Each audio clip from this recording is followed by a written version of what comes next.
Hello friends, welcome to my YouTube channel Anugyan Ganga. ये channel सिर्फ और सिर्फ किसके लिए है? आप लोगों के लिए। रीजनिंग अगर आप लोग बिल्कुल बेसिक से कंप्लीट हाई लेवल तक सभी चैप्टर सीखना चाहते हैं तो ये वीडियो सिर्फ और सिर्फ आप लोग के लिए, जो कि सभी गवर्नमेंट एग्जाम के लिए है। तो चलिए आते हैं हम हमारे आज के टॉपिक पे। आज का हमारा टॉपिक है ब्लड रिलेशन। इस टॉपिक पर मैं एक वीडियो इससे पहले अपलोड कर चुकी हूँ। जो लोग वे वीडियो नहीं देखे हैं प्लीज़ एक बार देख लीजिए, तभी आगे आप लोग को समझ आएगा। तो चलिए आगे बढ़ने से पहले मैं कल आप लोगों को क्या पढ़ाई थी ये एक बार रिवीजन करवा देती हूँ। कल मैंने बताया था ब्लड रिलेशन। ब्लड रिलेशन का मतलब क्या होता है? रक्त संबंध, खून का रिश्ता। इस चैप्टर से कितने टाइप के क्वेश्चन आते हैं? 3 टाइप के। एक पॉइंट बेस मतलब मैंने क्या बताया था? किसी की तरफ इशारा करते हुए जो बोला जाता है ये उसके मामा के बेटा की ये वो लगता है। और एक होता है पजल, एक होता है कोडेड। कोडेड मतलब ए बी का भाई है, बी सी की बहन है, डी एफ की माँ है। ऐसे क्वेश्चन को बोलते हैं कोडेड। और ब्लड रिलेशन में मैंने 2 जी बताया था, जो इसके बिना आप क्वेश्चन नहीं बना सकते। वो 2 जी क्या होता है? एक जेंडर, एक जनरेशन। जेंडर अगर क्लियर नहीं रहेगा तो हम क्वेश्चन नहीं बना पाएंगे, और किस जनरेशन का है ये भी नहीं पता रहेगा तो हम नहीं बना पाएंगे। तो चलिए हम कौन कौन से जनरेशन देख चुके हैं। आपसे एक जनरेशन ऊपर में कौन कौन आते हैं? Mother, father, uncle, aunty, father in law, mother in law. उसके बाद क्या देखे थे? आपसे 2 जनरेशन ऊपर कौन कौन आते हैं? ग्रैंडफादर, ग्रैंड मदर, मतलब दादा दादी, नाना नानी, grandfather in law, grand mother in law, grand uncle, grand aunty. और एक और चीज़ मैंने बताया था कि जो कैसे पता चलेगा जो नाना साइड के कौन है और ये दादा साइड के कौन है। तो मेटरनल रहे तो मदर साइड के, और पैटर्नल रहे तो फादर साइड के। और एक और पढ़े थे आपसे एक जनरेशन नीचे में कौन कौन आते हैं? सन, डॉटर, नेफ्यू, नीसी, और सन इन लॉ और डॉटर इन लॉ। तो आज हम इससे आगे बढ़ेंगे। उम्मीद करती हूँ कि यहाँ तक आप लोग को सब क्लियर हो, तब हम यहाँ से आगे बढ़ेंगे। तो आज हम देखेंगे आपसे 2 जनरेशन नीचे। तो आपसे 2 जनरेशन नीचे में कौन कौन आते हैं? तो आएंगे ग्रैंड सन मतलब पोता, ग्रैंड डॉटर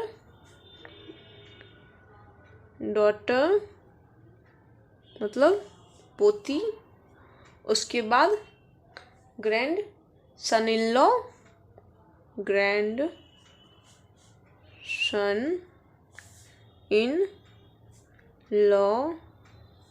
और grand daughter in law, grand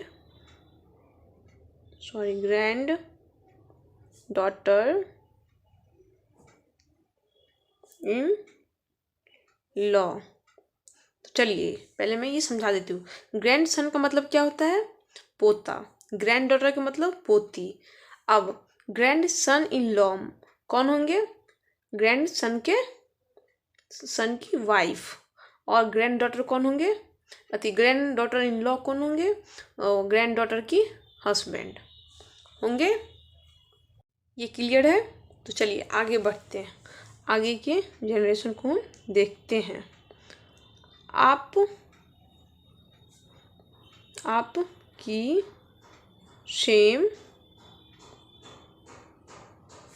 generation, आपके सेम जनरेशन में कौन कौन आते हैं? आप लोग बता सकते हैं तो बताइए, अगर नहीं तो यहाँ ध्यान दीजिए। आपके सेम जनरेशन में कौन आएंगे? आपके ब्रदर आएंगे, आपकी सिस्टर आएंगे, कज़न आएंगे, वाइफ आएगी, हस्बैंड वेंड आएंगे सिस्टर इन लॉ। कौन आएंगे? Sister in law. और ब्रदर इन लॉ। इसका मतलब आप समझे? चलिए पहले बताते हैं।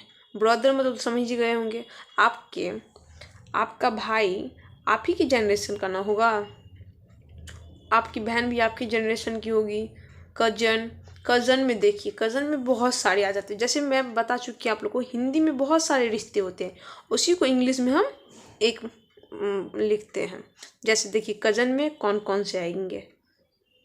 कज़न मेल और फीमेल, चचेरा, ममेरा, मौसेरा,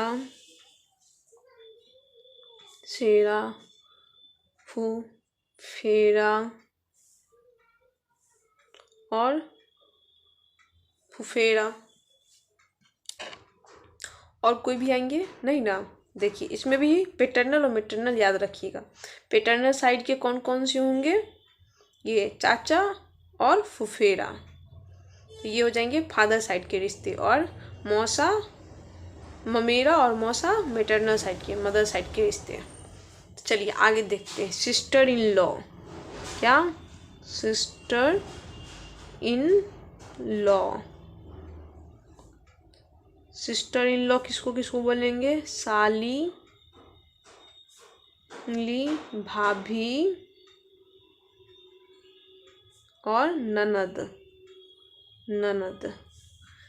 साली, भाभी और ये मैं आप लोग को समझाती हूँ। सिस्टर इन लॉ में साली भी आ जाएगी, भाभी भी आ जाएगी, ननद भी। कैसे? देखिए यहाँ पे लॉ लगा हुआ है। साली किसकी होती है? कभी भी एक लड़की की, कोई लड़की साली हो सकती है? नहीं, लड़का का ही साली होता है ना। कभी सुने किसी लड़की का साली है? नहीं ना। तो साली कभी भी लड़का का ही होता है। तो कोई लड़का शादी करके जाएगा, उसकी जो वाइफ की बहन रहेगी वो उसकी कौन लगेगी? साली। तो हिंदी में ये साली हुआ, इंग्लिश में हम उसको सिस्टर इन लॉ लिखेंगे। भाभी, अब किसी का भाभी कभी भी, हाँ भाभी लड़का का भी होता है और लड़की की भी होती है, दोनों के होते हैं। और भाभी कौन होते हैं? तो मान लीजिए आपके भाई की वाइफ कौन लगेगी? आपकी भाभी। और ननद कभी भी लड़की की ही होती है, लड़का का नहीं होता। लड़का को सुने कभी जो ननद, ये मेरी ननद है? नहीं ना, लड़की ही बोलती है ये मेरी ननद है। ननद कौन होते हैं? जैसे कोई लड़की शादी करके जाती है, उसके हस्बैंड की जो बहन रहती है वो उसकी ननद लगती है। ठीक है, ये रिश्ता क्लियर है ना? चलिए आगे बताते हैं। अब आता है brother in law. Brother in law, अब ब्रदर इन लॉ में देखते हैं साला, देवर और जीजू। Brother in law. अब देखिए हिंदी में इतने सारे हैं, लेकिन इंग्लिश में सबको हम ब्रदर इन लॉ ही लिखेंगे। साला को भी ब्रदर इन लॉ लिखेंगे, देवर को भी ब्रदर इन लॉ लिखेंगे, जीजू को भी ब्रदर इन लॉ लिखेंगे। अब चलिए इसको मैं समझाती हूँ। साला क्या होता है? साला कभी भी एक लड़की का कोई साला होगा? नहीं होगा, कभी भी लड़का का ही साला होता है। ठीक, साला मतलब क्या हो गया? जैसे कोई किसी लड़के का शादी होता है, उसकी वाइफ का जो भाई रहता है वो उसका साला होता है। देवर कभी भी किसी लड़के का नहीं होता, देवर कभी भी लड़की के ही होते हैं। तो देवर कौन होते हैं? जैसे लड़की शादी करके जाती है, लड़का का, उस लड़के का भाई जो रहता है वो उस लड़की की देवर लगता है। अब जीजू लड़का का भी होता है और लड़की का भी होता है। चाहे लड़का का भाई हो, लड़की की बहन के जो हस्बैंड हो वो लड़का का जीजू लगेगा, या लड़की के जो बहन के हस्बैंड हो वो लड़की के जीजू लगेंगे। चलिए ये क्लियर है आप लोगों को? तो हम आगे बढ़ेंगे। तो यहाँ तक क्लियर है आप लोगों को? तो चलिए आगे बढ़ते हैं। आगे हम देखेंगे how to make family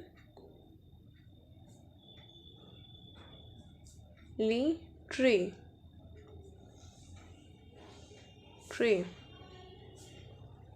how to make family tree.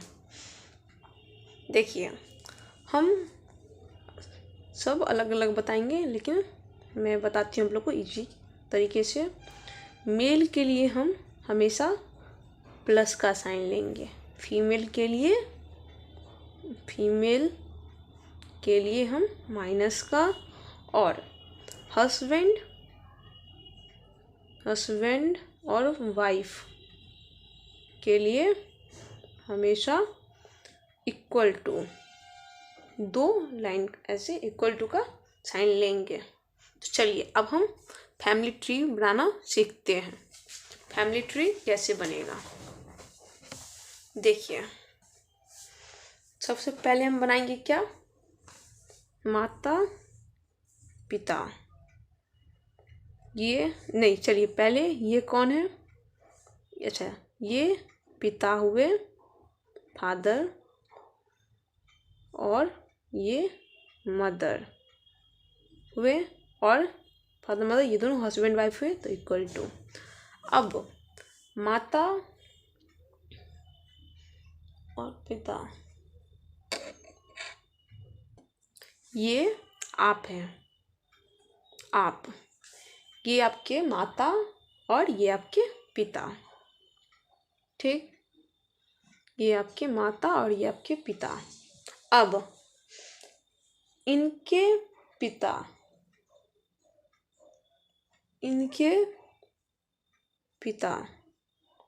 कौन लगेंगे हमारे।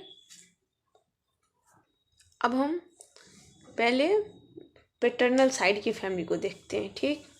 पहले ये कौन है, आपके पिता, और इनके पिता आपके कौन लगेंगे, दादा, और इनकी वाइफ आपकी कौन लगेगी, दादी। वाइफ को डिनोट करने के लिए क्या करेंगे, S equals to, husband wife के लिए क्या करेंगे, इक्वल टू का साइन देंगे। अब आपको ये आपके कौन है, पापा, फादर, मदर, दादा दादी।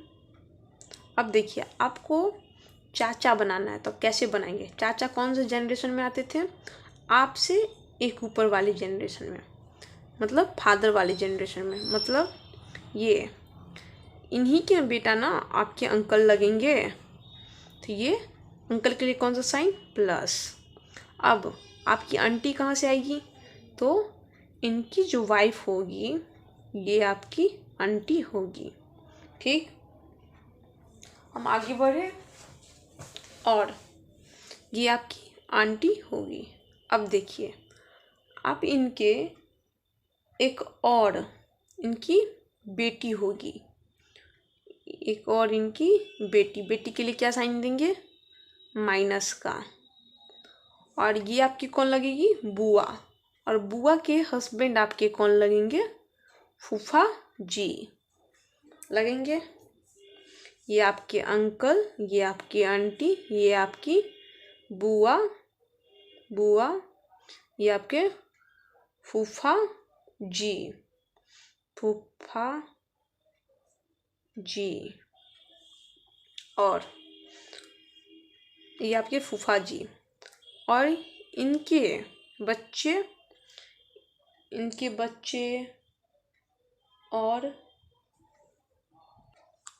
और आगे के रिश्ते देखते। अगर देखिए आपके जो भाई अगर हुए, तो आपके भाई कहाँ पे आएंगे, यहाँ पे, आपके सेम जनरेशन में। और आपकी अगर बहन हुई तो कहाँ पे आएगी, यहाँ पे, आपके जनरेशन में। अब देखिए आपका भाई का जो बेटा होगा वो आपका भतीजा कहलाएगा। क्या कहलाएगा, भतीजा, नेफ्यू। क्या कहलाएगा, नेफ्यू, भतीजा, भतीजा। और आप इनकी जो बेटी कहलाएगी वो आपकी क्या कहलाएगी? भतीजी। भतीजी मतलब निशी। निशी। और क्या होगा देखिए। अब हम मदर साइड के रिलेशन को बनाते हैं। मदर के फादर आपके कौन लगेंगे? नाना। नाना। और इनकी वाइफ आपकी कौन लगेगी? नानी। और इनका भाई आपका कौन लगेगा? भाई आपका कौन लगेगा? मामा। और इनकी एक और बेटी हुई तो वो आपकी कौन लगेगी? मासी। मामा।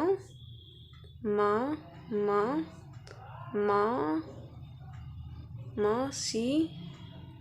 और मासी। और कौन कौन से रिलेशन बन सकते हैं? अब मासी के हस्बैंड आपके कौन लगेंगे? देखिए, इसमें स्पेस ना छोड़ने के कारण ना बहुत प्रॉब्लम हो रही है फैमिली ट्री बनाने में। मैं कहीं और एक बार फिर से आप लोगों को बना के समझाती हूँ। चलिए आइए देखते हैं हम यहाँ पे फैमिली ट्री। देखिए ये हैं कौन? आप। कौन? आप। अब आपके पिता कहाँ पे होंगे? आपसे एक ऊपर जनरेशन में आपके पिता। आपके पिता हैं तो आपकी माता भी होगी। तो आपकी माता कैसे होंगी? माइनस। और हस्बैंड वाइफ के लिए क्या साइन मैंने बताया था? ये। अब देखिए, अगर आपकी माता पिता हैं तो पहले हम किस साइड की फैमिली को ले? फादर साइड की।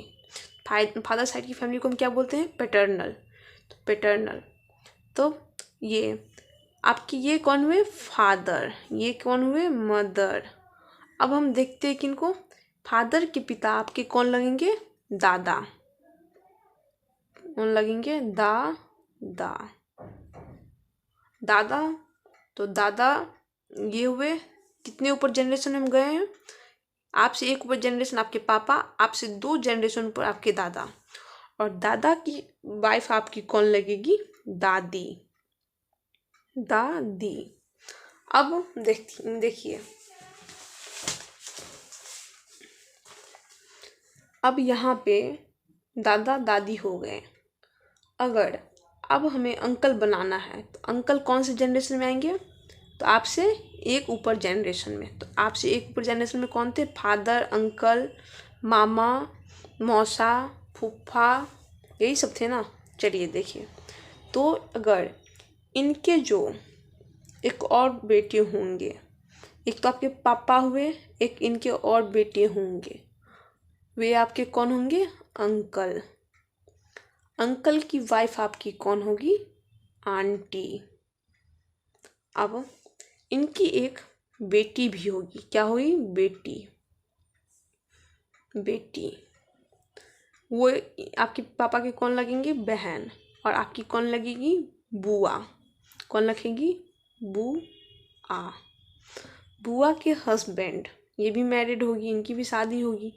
इनके हस्बैंड आपके कौन लगेंगे? फूफा जी। सॉरी, फूफा जी। फूफा जी। अब इनके ये तो हो गए, ये उनकी बहन हो गई। और इनके भाई का भी रिलेशन हमने देख लिया, फूफा जी। अब ये तो कौन थे? मेरे चाचा और चाची। चाचा और चाची के बच्चे होंगे। वे कौन से जनरेशन में आएंगे? आपके जनरेशन में। अगर बेटा हुआ तो क्या? कज़न। बेटा बेटी चाहे जो भी हो, हम उसको कज़न बोलेंगे। कज़न सब मेल और फीमेल दोनों के लिए यूज़ किया जाता है। अब देखिए आगे, आपका एक और भाई अगर होगा, कौन होगा? भाई। तो उसका भी शादी होगा। उसके जो बच्चे होंगे वे आपका कौन लगेगा? लड़का होगा तो क्या लगेगा? भतीजा, भतीजा, जा, भतीजा, निफ्यू। और अगर बेटी हुई तो भांजी, भांजी, निशी। ये मैं कल आप लोग को बताई थी। अब देखिए, अगर बहन का अब आपकी एक बहन होगी, बहन का भी शादी होगा। बहन के बच्चे, अगर बेटा हुआ तो क्या होगा? निफ्यू, और बेटी हुई तो निशी, भांजी, निशी, निशी। और अब देखिए, भाई का जो शादी हुआ उसकी वाइफ आपकी कौन लगेगी? अगर बड़ा भाई हुआ तो तब भी, या छोटा है तब भी भाभी ही लगेगी, भाभी। और ये भाभी को इंग्लिश में क्या बोलते हैं? Sister in law. और ये आपकी कौन थी? बहन। बहन का जो हस्बैंड होगा वे आपका कौन लगेगा? जीजू। और जीजू को क्या बोलते हैं? Brother in law. और हमने फादर साइड के सारे रिश्ते को देख लिए। अब चलिए मम्मी के साइड के रिश्ते को देखते हैं। मम्मी की साइड को रिश्ते को क्या बोलते हैं? मैटरनल। अगर मम्मी के पिता आपके कौन लगेंगे? नाना। उनकी शादी होगी, उनकी वाइफ आपकी कौन लगेगी? नानी। अगर आपके मम्मी के एक भाई होंगे, वे आपके कौन लगेंगे? मामा। उनकी वाइफ आपकी कौन लगेगी? मामी, मामी। और आपकी मम्मी की एक बहन होगी, वे आपकी कौन लगेगी? मासी, उनके हस्बैंड आपके कौन लगेंगे? मौसा लगेंगे, मौसा जी। और देखिए, अब ये मामा मामी के बच्चे जो होंगे वे भी आपके कौन लगेंगे? या अगर भाई हो या बहन हो, लड़का हो या लड़की हो, दोनों कज़न ही लगेंगे। फिर ये दोनों मामा मामी की मौसा मौसी के भी जो बच्चे होंगे, बेटा और बेटी, दोनों को हम कज़न ही बोलेंगे। तो ये हुआ आपका फैमिली ट्री। समझे? कोई प्रॉब्लम हो तो पूछ लीजिएगा। और कुछ छुटा तो नहीं आप लोग को बताने के लिए? चलिए, तो आज का लेक्चर मेरा यहीं पे कंप्लीट होता है। अगर आप लोगों को ये वीडियो अच्छा लगा हो तो प्लीज़ लाइक और सब्सक्राइब ज़रूर कीजिएगा। Thank you.